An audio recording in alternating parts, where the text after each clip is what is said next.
Well, good morning, everyone. Hope you're doing well. I got my coffee here, ready to do a reading this morning. I don't know if I even want to do a reading after yesterday's amazing message, but energies change every day, and much like the ocean, we have high tide and low tide, so we'll ride the wave as long as we can, right? But not to put a downer on it, but we will enjoy it while it lasts. And we're going to ask Spirit, Source, God, Creator, Universe, what should we be aware of so that we don't get a low tide that is lower than we would like, right? So like I said, we have high tide and we have low tide, and we have cards that don't want to shuffle. And so what could be coming up, what maybe unexpected twists could be coming up that maybe we could be aware of, and much like, weathermen predict the weather, know when a storm is coming so we can prepare for that. We're going to get a message like that today. So what may be coming soon that we should just be aware of, not be afraid of, but just be aware of, keep it in the back of our mind and prepare for it. So we are using the Wonderland Tarot because we're still on the Alice in Wonderland theme in this house anyway. I don't know about y'all, but it's been a thing. I don't know. Spirit, Source, God, Creator. All right, well, I had asked the question a few times, so I'm going to go ahead and take these cards. We've got the King of Wands. So the King of Wands typically is that desire, creation energy, and it's that mature energy, right? He doesn't really look that mature here if you think about it, but he's balancing this snake on his nose. I don't even know what character this is in Alice in Wonderland. I'm sure there's a name that I'm missing here. For as much as I know Alice in Wonderland, I guess there's always more to know, right? We've got Queen. Here we go. King of Wands. Through the looking glass, our character for this king is not an actual character. Oh, see, I was right.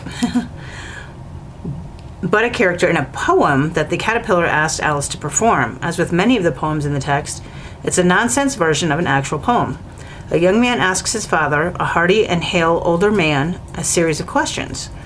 The young man is curious about how Father William can stand on his head, eat very hard foods, and turn somersaults, even though he's so old. Father William answers them all. With the last question, though, his father loses patience and refuses to answer. How can he balance an eel on his nose? The Father William's response beautifully captures the impatience with talking that is a characteristic of the King of Wands, who is essentially a man of action.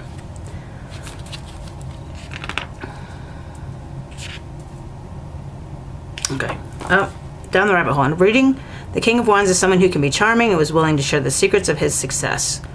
Up to a point, he is happy to show off his skills and enjoys being admired. Above all things, he values taking action and particularly loves starting new projects. He isn't as interested in talking things through committees or attending to details. You want to gain his support. My goodness, I can't read today. Present an exciting new idea and appeal to his sense of adventure. Hit the right chord with him and he'll make things happen, but we'll expect you to work out all the details. Whatever you do, don't let him be embarrassed, or you'll never get another chance. Be as entertaining as on point as you can. If he finds you boring, he may take a cue from Father William and threaten to kick you out of his office.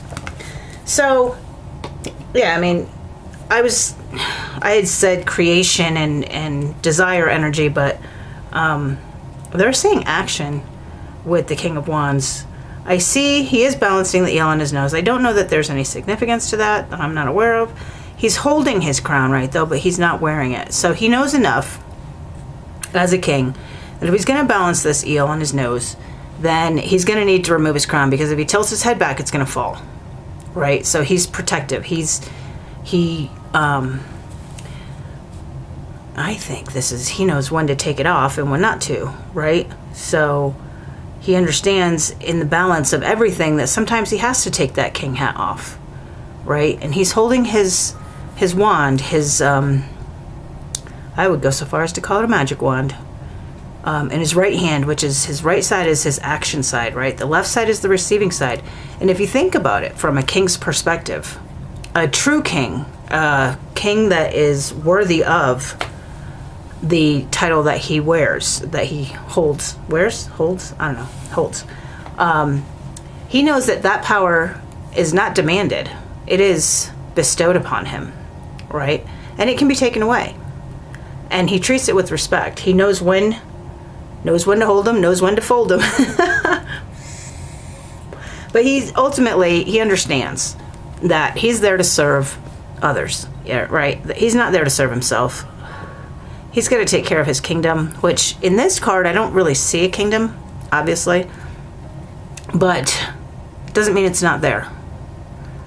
The kingdom could be the current looking at the card, right? If we're the kingdom and he's balancing this eel, maybe he's doing that to entertain us. Maybe he's just entertaining. Who knows? Either way, he understands when to wear that crown, when to pull that authority, and when to take it off, and when to go down there with the common people, right? So be aware of that. Be aware that, yes, we've leveled up. Yes, we have some amazing blessings coming in, right? But let's not wear it like a crown, right? Don't put yourself above others. Make sure that you are humble in those blessings. You are generous in those blessings. You're appreciating and respecting those blessings that are being given you. And when those opportunities come in and you do want to take action, because wands is action, it's that creation energy, balance your spirituality with your 3D side. Balance your energies. Make sure that you don't get so caught up in all of the opportunities that are coming your way that you forget to be grateful for those opportunities, right? We have to understand we got here through hard work. Don't make that hard work go to waste. Don't take 3 steps forward and 2 steps back, right? Remember that it's all a balance. From there we get the Emperor, and I mean that's perfect, because if we take this advice, if we are balancing and understanding when to wear that crown and when not to, that is using that Emperor energy, right? This Emperor is taking care of those, and you know what? They're all birds, and birds are messengers, but he's got human hands, so that's actually kind of creepy. I'm not gonna lie, it's kind of different. But it is Alice in Wonderland, so you just never know. But these birds are all different, right? So you've got a parrot, you've got a goose in there, you've got, I think that's a canary, and maybe, I don't even know what the other ones are.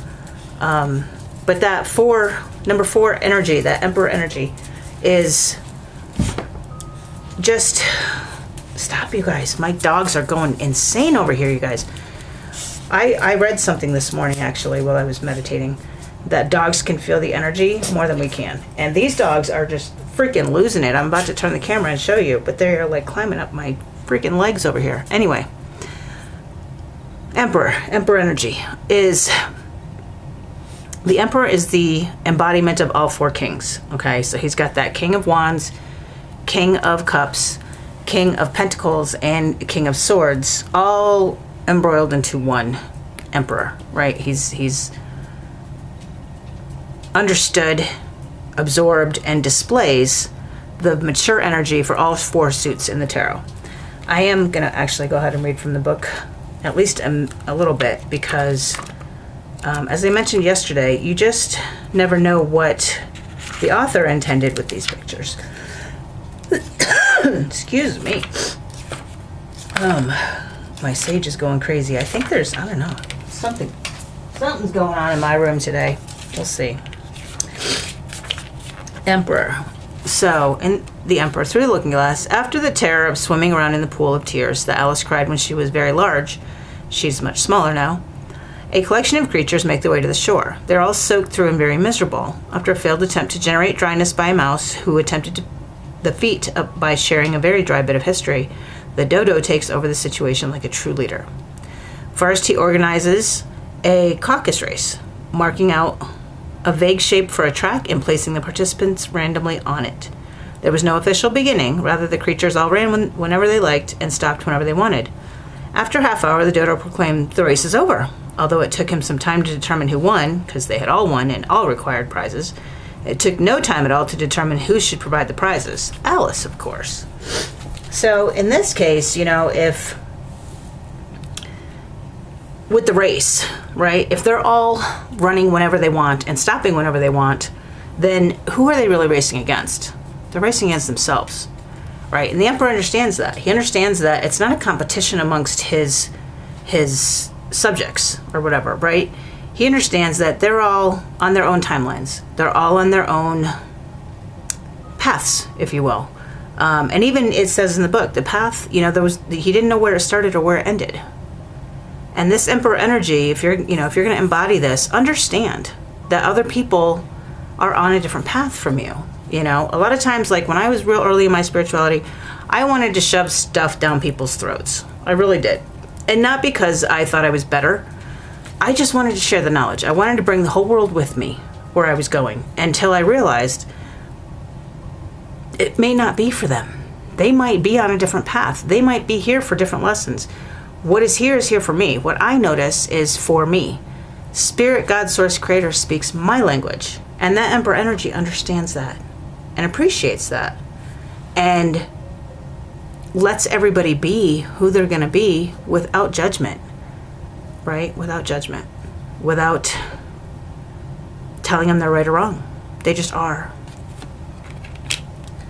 To the Ten of Wands. So this is carrying burdens, right? This is, what is that? A hedgehog, a beaver, a groundhog? Maybe a groundhog, I think. But so he's carrying these fruits, and again, all different fruits, all different colors. There's a huge theme here, guys, of, everybody's unique. Everybody's unique.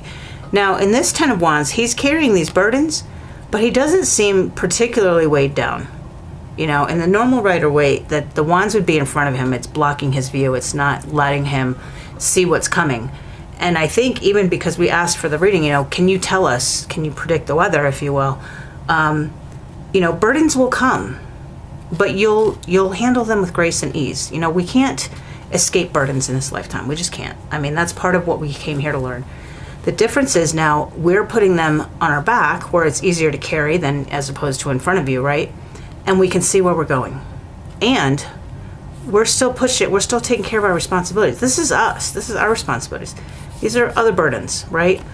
And just because we read for everything else, we'll read for this one too. But the Ten of Wands is, it's understanding that burdens come, but understanding that you can handle it. You can handle it. Oh, it's a guinea pig. I'm sorry. I knew it. Crazy thing looked familiar. Guinea pigs are abundant in Wonderland. The text tells us that there are 2 at the White Rabbit's house helping him to remove Alice. It is easy to imagine that they were the ones who dumped the barrel full of pebbles at the window of Rabbit's house. The pebbles turned into cakes that Alice ate to shrink enough to escape the house. Later at the trial, we hear about the guinea pigs being suppressed thusly. They, the officers of the court, had a large canvas bag which tied up at the mouth with strings. Into this they slipped the guinea pig head first and then sat upon it. The poor creatures seemed to be put to hard labor and subject to cruel punishment if they acted out of line. It's not easy being a guinea pig in Wonderland. And I'm reading this card describes a burdensome situation. You have too much responsibility and your strength is running out. However, unlike the guinea pig, who seems to have no choice in the matter, you do have a choice. And in fact, it may very well have been your choice that landed you in this situation. Wands represent projects and tasks as well as our will. Sometimes we get so enthralled by so many good ideas that when we take on too much, other times our will deserts us, and we allow others to press too much responsibility onto our shoulders. The advice here is either to let go of some obligations or find the will to refuse what others would thrust upon you. There's no other option. Find a better way to manage all the responsibilities. You have to pick and choose because you cannot go on like this much longer. So, a little still in line with what I had said. But this is, you know, according to the book, it's saying, learn to say no. The storm is coming. People are going to try to put responsibility that you've always done, okay? So, actually, what I'm feeling is, as you start to set these boundaries, you know, that energy that got us into the reading, that beautiful reading that we had yesterday, it's a result of setting those boundaries. It's a result of self-care. It's a result of Emperor energy, King of Wands energy. It's that taking care of yourself energy, right, that brought you here. What Spirit is saying, be careful not to take on too much. As people with childhood wounds will often do, keep themselves busy to avoid feeling, really. I mean, you can have addictions that manifest as a result of childhood trauma, and that may manifest in the way of like alcohol and drugs. It could manifest in workaholic stuff. It could manifest in being addicted to working out at a gym, right? At the end of the day, you're just trying to distract your mind from that which is, you know, still basically raw and real for you in this time frame, right? When we have that trauma and we haven't processed it properly, we get triggered. Our bodies will feel as if it's happening right now, and bringing back to present and whatnot. So in learning to process all of that, boundaries had to be set. The people that are used to you doing for them are going to not be super happy. I mean, they're just not. Like, I mean, I wouldn't be if my friend or whatever was always doing XYZ for me and then suddenly said, no, I'm not going to do that anymore.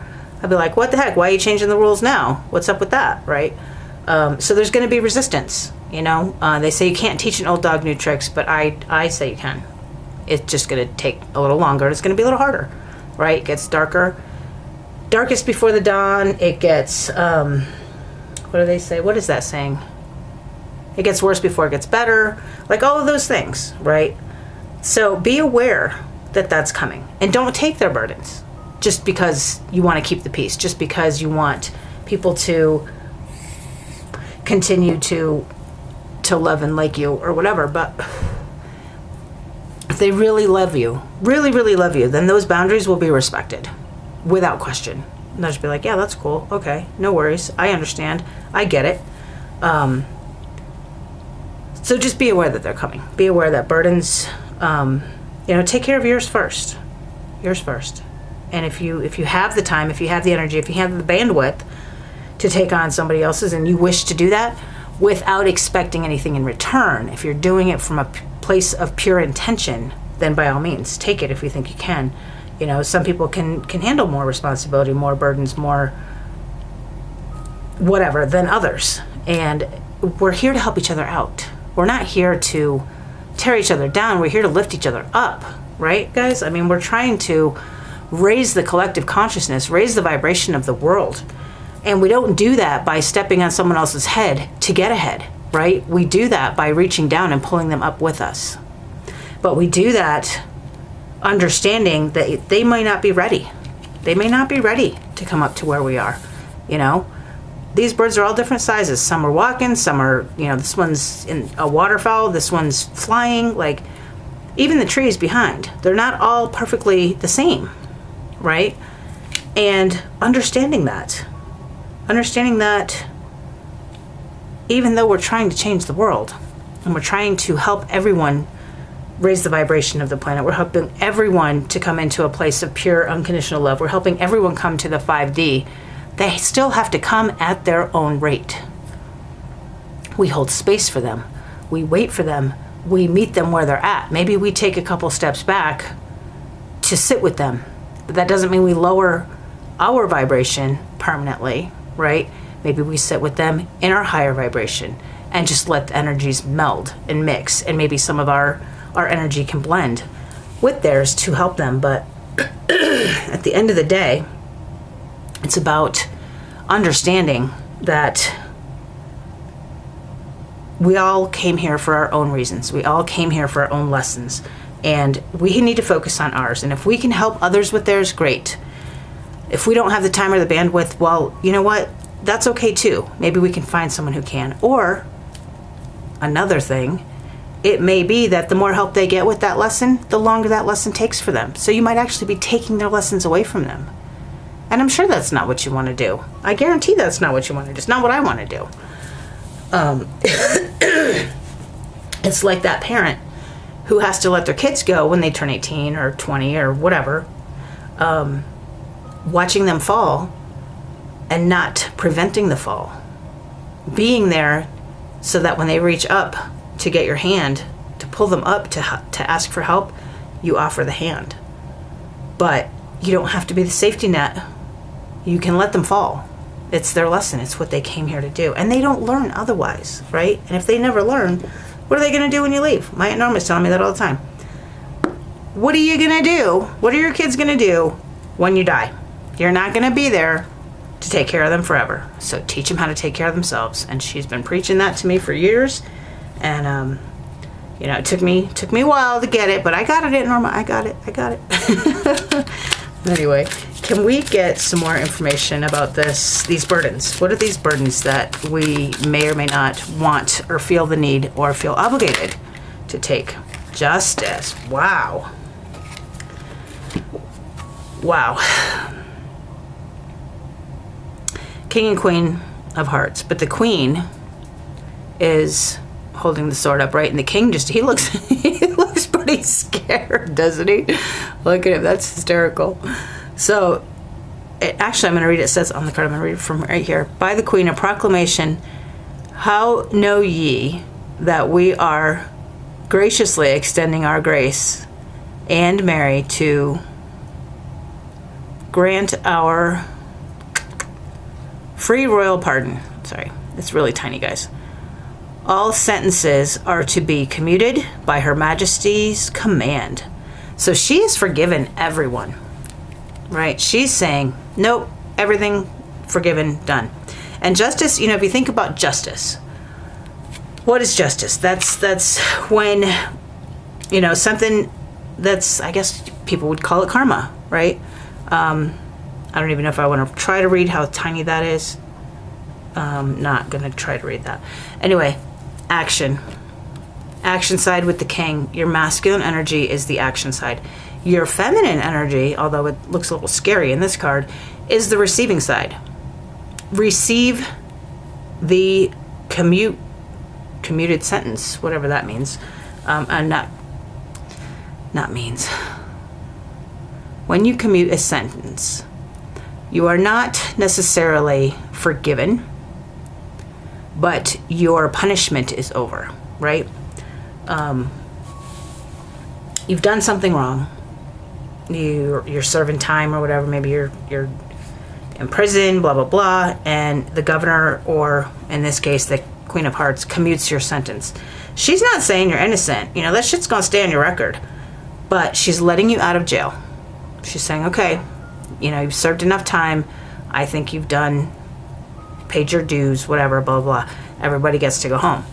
Now, in justice, that's, people could say, well, I served 5 years and he only served 5 days. How is this fair? So justice isn't always fair, right? Fair is where you go down the street to get some cotton candy, guys. Fair does not exist in our world, but justice does. Justice will always play out. We may not understand it. We may not see it right away. It might be justice over the course of many lifetimes, right? It doesn't necessarily mean that you're going to balance the scales, if you will, in this lifetime. You might have had past karma coming back that you have to balance out now. So it may feel off balance in this lifetime.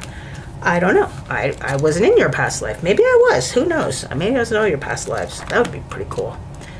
I know I'm babbling because I'm trying to find the justice card. Justice, here we go. There are many kinds of justice, some based on fairness and some based on intricate machinations of logic in the guise of laws. Some based on mercy and some on the rule of debt, such as an eye for an eye. In Wonderland, the trial scene that ends in the story is confusing. Nonsensical example of justice. On the one hand, we have the Queen of Hearts, who's moved by one aspect of the heart, her own unbridled, angry passion. Throughout the story, her favorite words are "off with their heads." I love that saying. I'm so excited we got that in one of these cards. She makes quick judgments based on perceived slights against her own authority and will. The King of Hearts, on the other hand, takes a kinder, more merciful approach, being more inclined to pardon people than kill them. After the croquet game, he whispers to all of the players, due for execution, "You are all pardoned." He even brings common sense to the trial. He acknowledges Alice's opinion that the verses written by the Knave of Hearts are completely lacking in meaning. He pauses, though, to consider. Going through each verse, he teases out reason and concludes that they do indeed prove no crime has been committed, since the stolen tarts were returned to their rightful owner. Whether we mean formal justice or justice that unfolds in our everyday lives, we are part of the system. If the rule at the grocery store is that customers are taken in turns based on their place in line, then formal justice dictates that whoever's first in line gets checked out first.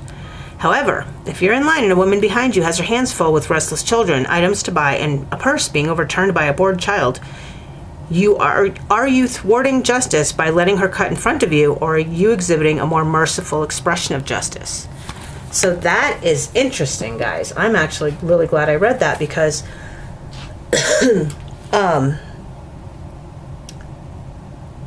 when we do show compassion, we do show mercy, we let that woman cut in front of us at the grocery store. What about the people behind you, right? Let's say that woman is 3 people behind you, and you let her cut in front of you. You've just kind of taken those 2 people or 3 people that are behind you and pissed them off in some way, shape, or form. So maybe you're showing compassion, but now have you shown compassion to the 3 people that are directly behind you? Interesting. It brings me back to the karma thing, right? So showing compassion, being pardoned in this lifetime. If you show compassion, will compassion be shown you, right? Well, if everybody else is a reflection of you, then my assumption would be yes. Of course, it would be. But there's no guarantee of that, right? And if you're being compassionate with the expectation of getting compassion back, then you're not coming from a place of pure intention. Like, these are little tiny shifts, guys, little butterflies. This is what we have to work with coming up, right? We have a lot of blessings coming, but let's not forget, life is still life, right? Karma is still karma. Your intention is going to mean more now than ever. I'm feeling that. Like, your intention is huge. It's just huge. You've got 2 major arcana, right? We go from the 4 to the 11, and we've got a king and a 10 of wands. Now, 10s are the end of a cycle, and actually they're overdone cycle. 9s are actually the end. 10 means you've gone too far with this cycle. And kings are usually people. So King of Wands, this could be fire energy, could be Aries, Leo, Sag. And if you guys have been watching my videos, I very seldom will call out an astrological sign in my cards, but it just jumped out at me. So there might be an Aries, Leo, Sag in your life that may be the one bringing these burdens to you, that is on his own path, that is on his way to his lessons. And if you take those responsibilities away from him and he doesn't learn those lessons, is that compassionate? Is that justice? Is that in everyone's highest good? Ask yourself that. Ask yourself that. Is what you're doing in everyone's highest good? Are you taking lessons away? Are you tipping the scales in someone's favor? Unnecessarily giving a pardon where maybe the pardon isn't in someone's highest good. This is what we need to be aware of when we come into this new energy, when we come into all these blessings. Just because you deserve the blessings doesn't mean everyone else does. And they may get jealous. There might be expectations. There might be people who feel entitled to share in your blessings. And there's nothing wrong with you sharing should you want to. But don't drop yourself down to their level. Don't get yourself pulled back down into the lower timelines. Stay in your higher timelines. You do what's right for you first, is what I'm seeing in these cards. Be compassionate, but keep that justice in mind. Make sure you're not overstepping. Okay, make sure you're not helping too much to the point of hurting someone. We are going to get, I'm going to leave the tarot there. These are really pretty cards though, actually. I really like the artwork on them. What we don't see coming. Interesting. I almost never get these cards anymore, but I picked up the deck and there's one left, and usually that would be the bottom of the deck, right? What you don't see coming is the Ten of Pentacles. Oh my God, guys, that's amazing. That's amazing. That's an abundance of resources. That is like family money, inheritance. This is just everything coming together. And you, look at her. She's not even remotely worried. She's sleeping like a baby. And the cats are sleeping like babies. Like everything is just, you finally get to rest. If you be mindful of what's coming, then more blessings will come. All of your resources will come. I do see inheritance here because the ancestors on the wall, right? You see that? And the Ten of Pentacles usually is some sort of inheritance. But, if you think about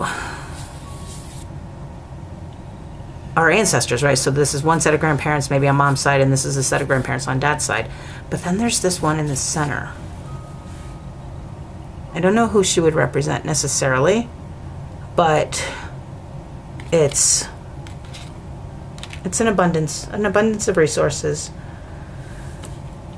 We've read everything else. Let's just go ahead and read what we don't see coming in our pentacles here.